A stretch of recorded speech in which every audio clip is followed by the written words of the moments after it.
In this class, we're going to talk about the equations, a simplification of the equation of ideal flow. I am going to save some time not to rewrite the equations and maybe just highlight the most important aspects.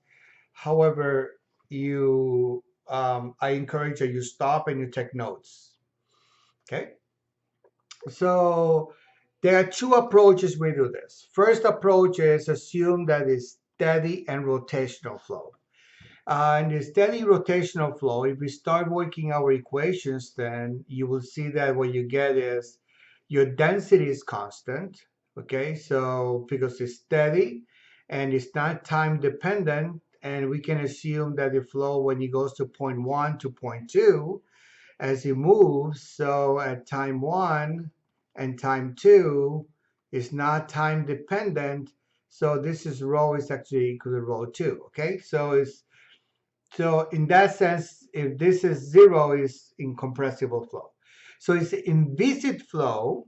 Another concept that's important in viscid, when we say something is inviscid, we are saying that there is no viscous, there's no viscous, there's no viscosity involved. So your shear, all your shear components are equal to 0. Okay, this is valid for only low Mach number. Okay, so if your Mach number is low, is small, then it's valid. And just remember your Mach number was given by your velocity divided by the speed of sound. Okay. Now it's steady. By steady, we mean there's no time dependency, right? Same as here. So the partial derivative of velocity with respect to time will be also be 0. Okay. Just know that this is the partial, okay, not the total derivative. Um, so also we know that is rotational means that there will be a vorticity. So when I take this component right here, this is equal to I will have omega, and the omega will not be equal to 0. Okay. And given that circumstances, then your equations of motion will simplify. First of all, the mass equation or the continuity equation is actually says that this is equal to 0. Okay. This is a consequence of having a constant density. Okay. So the second thing you have is the momentum equation, if you would. And you know that this is equal to this, and I can bring this on this side. And I showed you that this expression is actually equal to this expression. We did that before. Now, these are your body forces here, okay? And what we're going to say is, let's assume that your body force can be derived from a potential function. Okay, so in other words, it's possible to write it like some function u. Okay, so it's possible to do that. And if I can do that, then I can write this as follows. Now, I can keep on moving forward now and say, okay, this is my velocity potential, so therefore my entire equation is actually equal to this. So let's keep working out this. Remember, this is not 0 now. So take a small increment here, distance ds in the same direction of a velocity. So along this line, this path line, we can see that the velocity and uh, your velocity and the ds, that segment ds, are going to follow in the same direction. So therefore, they're parallel to each other. Um, and so if I had the velocity potential, there's a possibility I can write a potential. I will get into that. What is that? But if there's a possibility, then I can write this potential in the following form. And remember, a potential, because this is the potential, and all the potentials are scalar.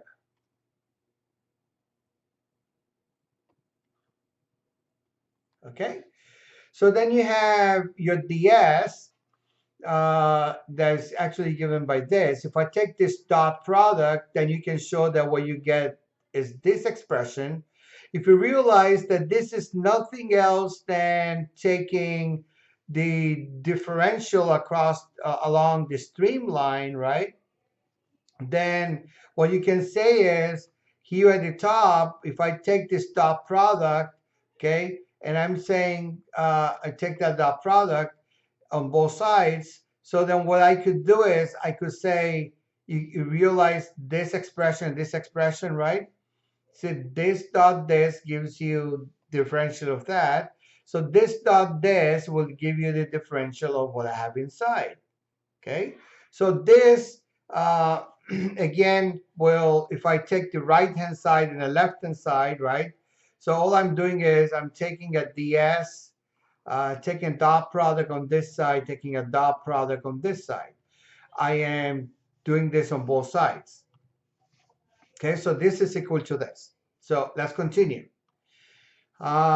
So what we know is, and this is the gradient of this, so what we know is that the gradient of this term has to be, the gradient of this term has to be at 90 degrees perpendicular to B cross your vorticity. So if I take the integral on both sides, okay, now just note that I have integrated, doesn't have the gradient. This has to be a constant line, has to be a constant lines to these two equations, to this term. Now, if I take this term and take the dot on both sides, I can show that this is equal to this, right? And if I integrate on both sides, then you can show that this is actually equal to a constant. Okay, so for a flow of a streamline, you can show that your equation is actually equal to this and is equal to a constant on a given streamline, HS. Now, note that HS is going to be different from one stream to another stream, right? So you have, let's suppose I have this, I have a streamline, I have a streamline, I have a streamline. So I'm saying this is H1, this is H2, this is H3, and so on and so forth, has different values. And in general, what you have is the gradient of this is going to equal to this. Now, what we're going to say is, let's suppose that your body force acting because of gravity is equal to minus g. In other words, let u be equal to minus gz. So if I'm able to do that and replace inside my equation, then I can show that my equation actually becomes like this. Now, we are not done here understanding the consequences of working with steady rotational flow yet. So let's go to the next page. So the energy, let's go to the energy. That was the momentum equation, by the way. Now let's go to the energy equation. So the energy equation is equal to, by this equation, if you remember, the momentum multiplied, taking the dot product of V will actually equal to this expression. Just working a little bit of mathematics here. And then if I subtract this equation from this equation, I find that this is actually equal to this. So what he's saying is heat is independent of mass and momentum. That's what this is telling you. Okay.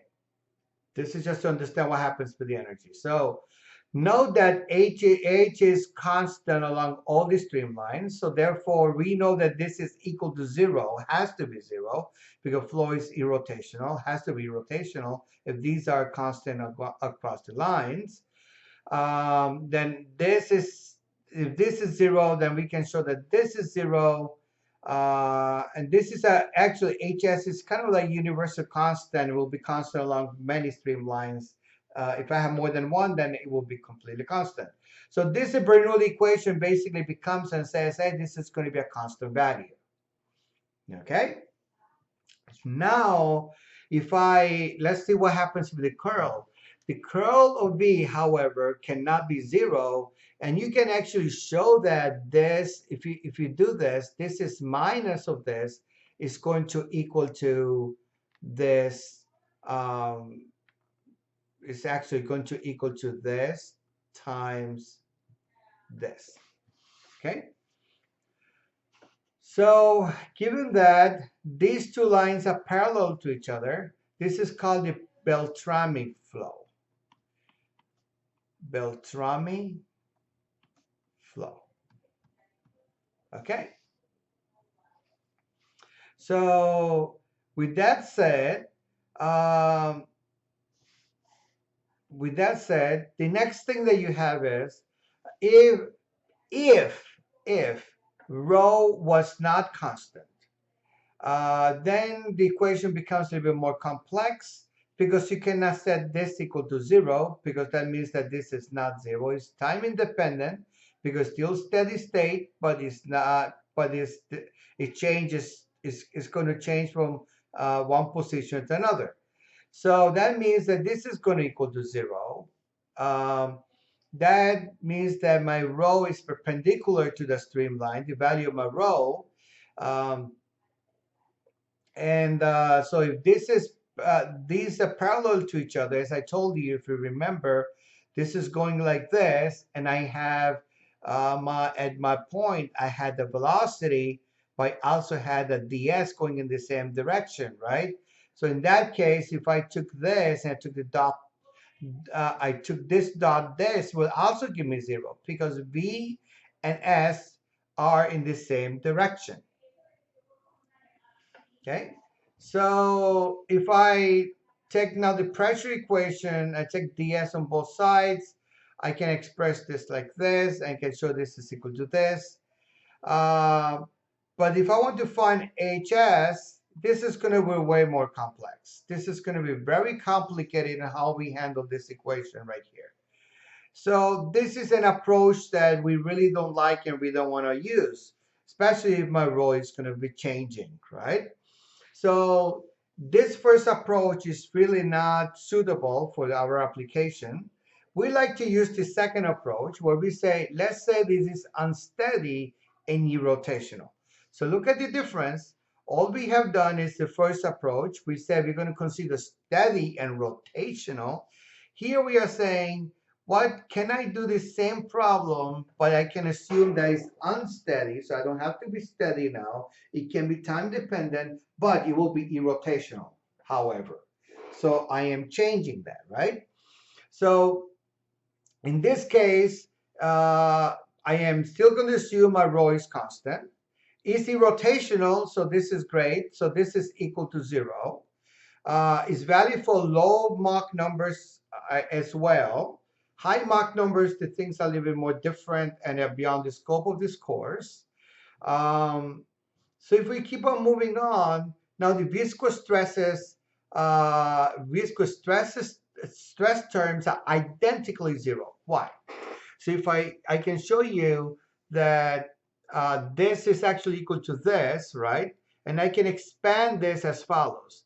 This comes because of continuity. From the continuity equation, this comes from the fact that your flow is irrotational. So this is 0. So all your viscous terms go and disappear, which is great because here I had this way more complex. So this is great. This is gone. So this is all equal to 0. You know, this is also 0. And if this is true, then V can be derived from a potential. Okay, so I can say my velocity is possible to derive a velocity that has that the gradient times a scalar will give me that velocity only when I have an irrotational flow. Irrotational flow is one characteristic, and my density is constant. Okay, so it's incompressible. In other words, so given that, the consequences of that is, okay, then because of your mass or continuity equation, this is 0.